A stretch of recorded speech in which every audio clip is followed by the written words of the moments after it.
Scrubs. We are back for episode 2. Another one. I've spent all day playing the new Spider-Man game, so this is a welcome change. Today we're talking Guardians of the Galaxy. Just number 1 right now. Just number 1. No further than that. This film honestly changed the MCU for me. It came out in 2014. At the time of this movie coming out, I was getting a little tired of the MCU. It was kind of the same thing. Just kind of grounded in reality, more or less. Films with Captain America, Iron Man.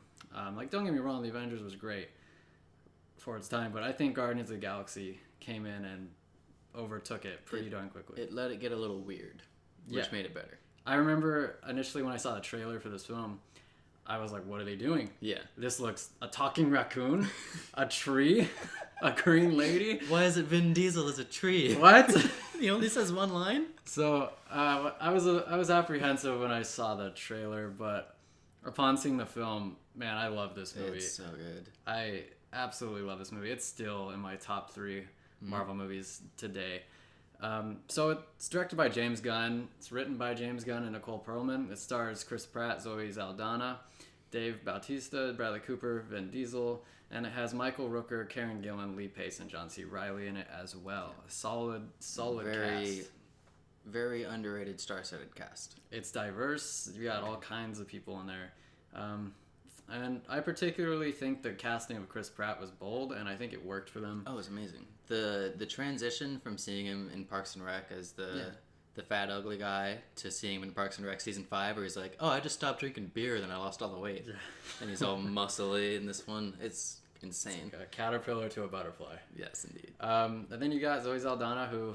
She's been in some pretty good movies. She had a little role in Curse of the Black Pearl, Pirates of the Caribbean. Yeah. Then she was in Avatar, Star Trek. She's done a couple movies where she's painted, basically. She's used to being colorful. She seems to do okay. And then Dave Bautista, this was his first real big acting gig, and I think he nailed it. He's done a couple, your typical wrestling action movies that you'll see. Man. Yeah. But this one, I think he adds a layer of emotion and comedy to He's the mostly role comedy. of a tough guy. So good in it. And Bradley Cooper, I think he does an amazing job as Rocket the Raccoon. I mean, it's got to be difficult to portray a talking raccoon who wields a gun and yells It's funny, a lot. it does kind of look like him, though. I'll look at it and I'm like, that's Bradley Cooper. Bradley Cooper. And then he speaks and you're like, yeah, I'm right. And Vin Diesel gives what may be the most articulated performance of the gang. I think so. He says all of his 4 words. Always, 4 words. He's always been good at the minimal line speaking. I don't know if you've seen The Iron Giant. A long time That's ago. one of my favorite movies ever. That movie is phenomenal. And he barely says anything. Anyway, so in Guardians of the Galaxy, it centers around a kind of an outlaw, Peter Quill, aka Star-Lord, who stumbles upon an Infinity Stone and chaos ensues because Gamora also covets the Infinity Stone and she wants to take it so that Thanos can't get it. And this is really when the phase 3? Phase 3, yeah. Phase 3 starts to, I believe this movie starts to be built. So that happens, and then Rocket and Groot get involved, as does Drax, and they end up battling against Ronan, who wants to get the stone for Thanos. And he also has some goals of his own. Those aren't too important in terms of the overall the MCU story, but he wants to ruin the Nova Corps. He doesn't like the tree they signed with the Kree, and so he tries to stop them. He gets the Infinity Stone for himself, and then the Guardians of the Galaxy end up getting it back and use it to destroy him. For pretty much totally selfish reasons, for selling it for money. Yeah, then they kind of turn. They're not bad people. They're not. I wouldn't even say they're anti-heroes. I'd say they're like 80% good, 20% selfish. I wouldn't say that they're bad. They're kind of former thieves and bounty hunters that all gather. Nothing really wrong with Drax, except he's just violent for the right reasons. Sakes. He's got the right reasons. So I think that's what makes them a little different than any of the heroes that we've seen before them in the MCU. Because Captain America, he's Mr. Goody Two Shoes. The Mr. himself. Tony Stark is kind of like your reluctant hero. He's sassy and he's arrogant, but he wants to do the right thing. You'll see, especially in Civil War, you'll see he cares a lot more than people would think of him. And then you've got the Guardians of the Galaxy, and they all are motivated purely by getting money, or Gamora just wants to screw over Thanos and Gamora's probably the most genuinely good out of all of them. Yeah, I would say. I think, but She's had to see more and knows how bad things can get. So. Other than that, it's based on they want revenge, they want money, and that's pretty much it. Mm. So, of all the Guardians, JT, who would you say is your favorite Guardian of the Galaxy? This is true overall, but Rocket Raccoon. Rocket Raccoon. Rocket Raccoon's given the most emotional moments to work with, and Bradley Cooper pulls it off phenomenally. He's also the funniest person. My favorite line in the movie, I think, is, well, look at this. I'm standing up now. Like, we're all standing. Bunch of jackasses standing in a circle. And that's just undercutting a beautiful moment, and I love stuff like that. He does I think he does the bulk of the comedy. And then Drac does some supporting lines, and Groot, too. But I think, overall, Rocket is, like, your main source of comedy, and I think it's cool that he's able to convey so much emotion as well. And just a simple line is like, I called him an idiot after Groot died. Yeah. Those are sad. I'm gonna have to go with Peter Quill. I think it's his movie really in this one. It's all about him. I think that he has a pretty good arc. I like how at the beginning when he's a kid, the scene with his mom is gut-wrenching and she dies hurts. And he doesn't take her hand. And that comes full circle at the end when he's holding the Infinity Stone and Gamora. He finally takes his mom's hand. He finally takes his mom's hand and Gamora's hand and learns how to become part of a family, really. And I just think it's beautiful, as well as he's pretty funny. He's got some funny lines. I like the character. He's kind of like Indiana Jones, Han Solo, but a little more like goofballish, and he's just a fun character. Like, who else would think of trying to stall Ronan with a dance battle? Exactly. Who's that goofy? Like, you look at him and you're just like, I want to be that guy. Yeah. Like, you look at all the other ones, you don't really want to be a raccoon or a tree, but you see Star-Lord, you're like, I could be that guy. That would be fun to be Star-Lord. That would be fun. Being a raccoon, I feel like getting shrinked would hurt. Your lifespan's pretty short. You don't live that long. One of the most distinguishing aspects to Guardians of the Galaxy, I think, is its style. Its cinematic style. It's a lot different from anything else we've seen before. It's the first example of the style that kind of carries through some of the other movies. Like, most recently would be Infinity War. Mm. Those are like the kind of grayer areas. Even though they're foreign, like, totally new alien places, they're way different than anything we see on Earth. Absolutely. And it's beautiful, too. It's, like, visually, it's just a totally different ballpark. I know that, like, Captain America, Winter Soldier, you got kind of like a darker, more grittier palette of colors in the movie, and then you go to Guardians of the Galaxy, and there's just purples and greens and blues, and it's just, it feels like an 80s space movie, and that's really what they go for with the soundtrack, 70s, 80s. That's a genius move, to literally take a space movie and make it as modern as they can basically do, and then set it to 70s and 80s songs. Yeah, it was perfect. It was a risky choice, but I think it definitely paid off for them. Just look at the box office. And the soundtrack sales, too. Yeah. That's one of the only soundtrack albums I've ever bought in my life. Same. I have it on vinyl. I've got it on my phone. It's fun. I said that a lot about this movie, but Guardians of the Galaxy, I think, can be summed up as fun. Yeah. One of the things you told me that you liked were the special effects. Yeah. So, pretty much, like, any moment where they show, like, character while showing special effects are phenomenal for me. The big one being the purple ending, where they're all grabbing the Power Stone, and everybody's cracking over, and then you don't really see much of what happens to Rocket, but he's all furry. And then, like, Batista's back is just purple, and it's like, those are amazing. And then the moment where Quill rescues Gamora, and she's icing over, and then he transfers his helmet to her, and then he just starts to ice, and his eyes start to turn. I love those scenes so much. It's just very visually impressive. It pops. It pops off the screen. And I think more so than any other film to this point in Marvel, in this Marvel Cinematic Universe, I really like how one of the things that's great is the opening. The opening, like, visually, like, you've got it's just... Peter Quill's dancing opening. Right? Yeah, his dancing opening. And I remember sitting in the theater and watching it, and I'm just like, wow, this looks amazing. The song's great. It's Peter Quill. He's saying so much about his character through his actions. He grabs the little lizard thing. He's like, hey. Once that, like, second shot of him doing the air humping was happening, I was like, I like this movie. You've done no wrong from here on. Yeah, I like how the lizard things run at him and he's just kicking them one by one. and he's just like it's got this whole like it takes Indiana, like it's kind of looks Indiana Jones-esque, Yeah, it's like Temple of Doom looking thing, and then it's just like there's all these little critters. It's space Indiana Jones for this first scene, and I think they nailed it. Just visually, it looks like a space temple, and of a long lost bygone civilization. It tells you all about the character too. Like it's one of the best character introductions that I can think of recently, with Jack Sparrow being up there too. For Absolutely. First pirate. Show not tell. That's what they tell you in film school. Oh yeah. Moving on to the more negative side of the film, are there any cons or things you didn't like about this movie? There's honestly not really a lot of things I could say I don't like. There's some actors in there that I'm like, you don't really need to be here. Like Glenn Close. I'm like, I knew you're it. Cruella de Vil. You'll always be Cruella de Vil. Why are you some governess lady? Like, that's totally fine, and I'm just being nitpicky. Like, Yeah, I mean, sitting here, there are probably like nitpicky things, some line delivery here and there. Ronan could have been fleshed out more, but I would agree. But I think they run into an interesting problem there, because if you flesh out Ronan more, you could take away from the screen time of the other Guardians, and this is the first movie, so you really got to build them up. So I don't fault them too much for that. It's not a perfect movie by any means. I think even the pacing, you can't say there's any pacing issues. It's a very fast-paced film. It's tight. I think it's a tight film. Every moment where there is not fighting action, there is conflict. And that's rare. Like, you're always supposed to write conflict into your screenplays, but that's rare to actually see in a film.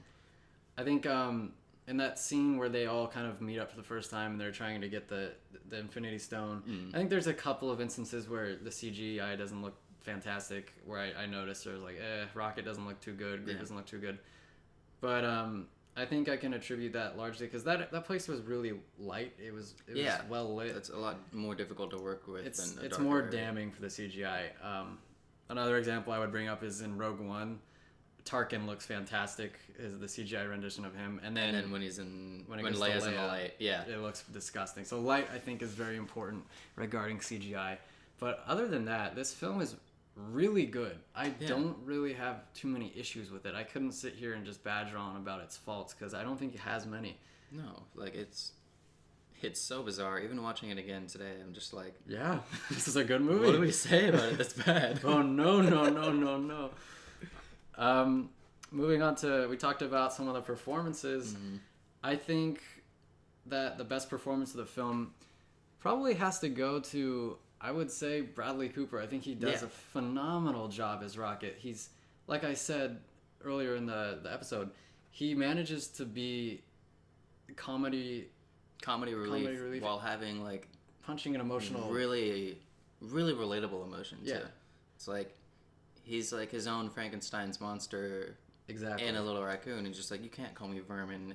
He doesn't understand. Those are amazing scenes. Yeah. He doesn't understand what he is. Like, he didn't know what a raccoon was. That line hurt. The line is funny. It's meant to be funny, but I think there's like a deeper layer to it. He just doesn't know what he is. He doesn't know, because he was spliced together in a lab and a legal lab creation, and he just doesn't know, and it's tough to be out there in the universe and to not understand yourself. And I've always thought of him as the most relatable character, and this is totally not a Bradley Cooper performance thing, but there's a scene where he's sleeping in the prison and they're all like sleeping on top of each other, and when he wakes up to look at Quill walking out, like his fur is just all padded into his face, and I'm like, that's phenomenal. That's what people do.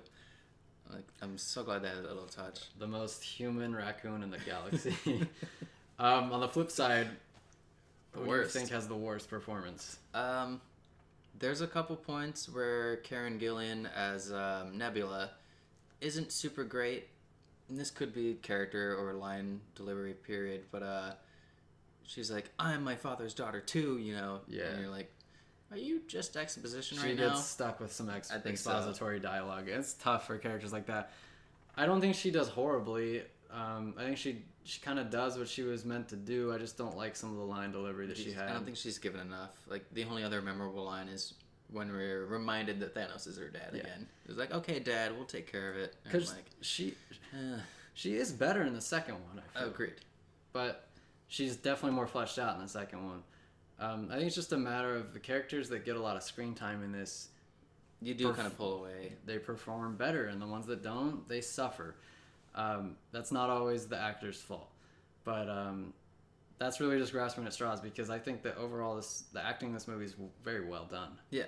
The only, like, there's parts where I could say, like, maybe John C. Reilly is talking to them at the end about, like, Yeah, that's murder. Like, that part I was like, I wish it was paced a little bit faster. Yeah. It was still funny, but I think that the comedic timing of it was just slightly too long. That felt very improv at the end. It was just like, oh, what if I rip somebody's spine out? That's actually murder. It's funny, but also illegal. Yeah. And lastly, really, out of all the MCU films, including the films that were made after this, yeah, where would you put this? This is hard to do. There's a lot of them, and a lot of them that are really good. Yeah. I think it's top 3. You kind of have to flesh out, but Infinity War is amazing. As a standalone movie, Infinity War is not as solid as Guardians of the Galaxy. Right. It depends heavily on the predecessors. Episodic. And then Winter Soldier, I love. It's not as good the second time around, but I still love that movie a lot, and it's top 4 or 5. I personally would put this... I think I do like Infinity War the best, but I agree with you. You have to lend credence to all the movies that came before it in order for Infinity War to pay off. You couldn't just walk into Infinity War and watch it. Yeah, from a script standpoint, it's like, here's 20, 30 characters that you already know, and they're like, hey, wait a minute. You didn't tell me who these characters are. We don't have to develop them because you already saw them get developed. But in Guardians of the Galaxy, they develop 4 or 5 characters really nicely. I think it's a tight, compact film. The pacing's great. I would put this as my number 2 or 3 because I really like Thor Ragnarok. Thor is great too. I think it's a very similar film. Thor is very derivative of this movie because this movie allowed it to get very weird. And Thor takes that to another level while being a little cooler because of all the new lightning scenes. They got to learn from Guardians 1 and Guardians 2, so they had the benefit of that. But definitely it's top 2 or 3. I'd have to think about it more.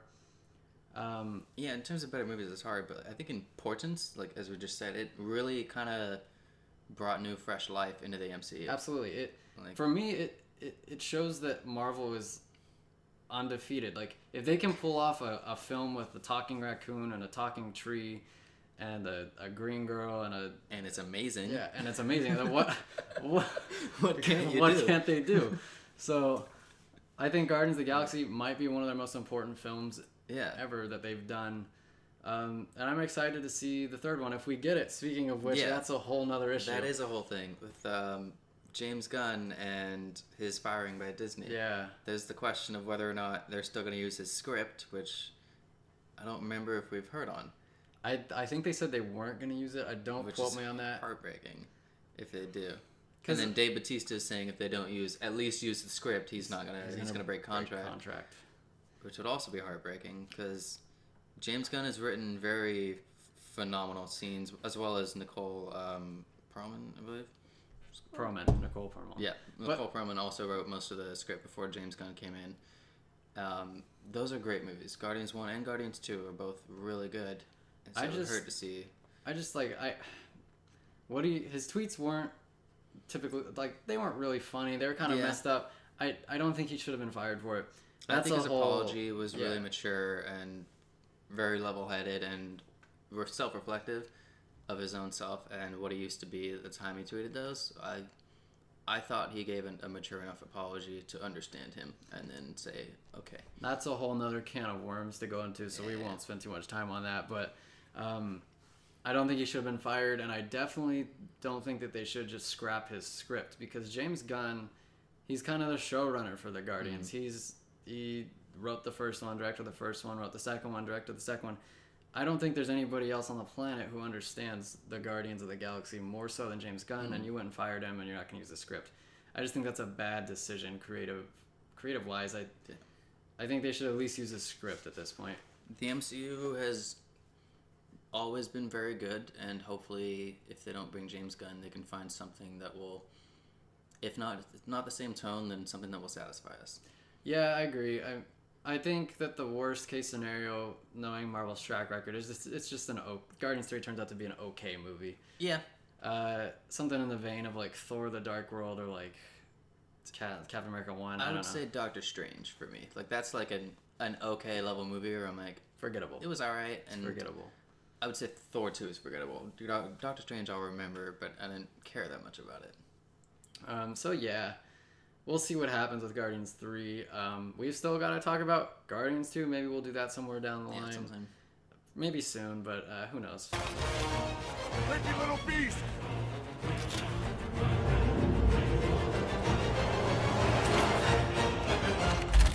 Oh, yeah.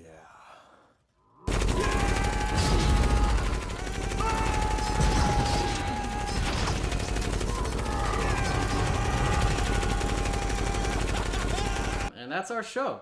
Yeah. We have discussed at length Guardians of the Galaxy. Numero uno. Overall, great film. I would recommend this highly. I would give this movie a 9. In terms of the MCU, definitely a 9. Out of 10? Out of 10. 9 out of 10. 9 out of 600. 9 out of 10. Clarify. Great movie. I agree. 9 out of 10. I know we seem like we're throwing softballs here, but the first 2 films that we picked were films that we like. Pretty different. Eventually, we'll get onto some films that we hate. Yep. Or just are ambivalent about. But for now, these are 2 movies that we like, Troy and Guardians of the Galaxy.